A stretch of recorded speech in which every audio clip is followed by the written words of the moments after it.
ആഴശൂന്യമായ ഭൂമി ജീവനുള്ളതായി തീർന്നത് പ്രകാശത്തിൻ്റെ സൃഷ്ടിയോടുകൂടിയാണെന്ന് വളരെ വ്യക്തമായി നാം മനസ്സിലാക്കുന്നു.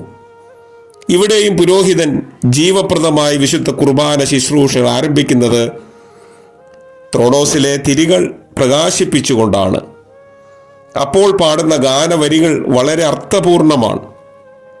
പ്രകാശപൂരിതനായ യേശുവേ, നീ വെളിച്ചമാകുന്നുവല്ലോ, അതിനാൽ നിന്നാൽ ഞങ്ങൾ കാഴ്ച പ്രാപിക്കുമാറാകണമേ.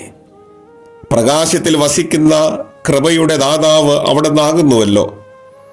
ഞങ്ങളെ ദോഷത്തിൽ നിന്നും ഭൗതിക ആസക്തികളിൽ നിന്നും കാത്ത് പരിപാലിക്കണമേ എന്ന് പുരോഹിതൻ ആത്മാർത്ഥമായ ദൈവസന്നിധിയിൽ കരങ്ങൾ വിടർത്തി പ്രാർത്ഥിക്കുന്ന നിമിഷങ്ങളാണ് ഈ സമയത്ത്.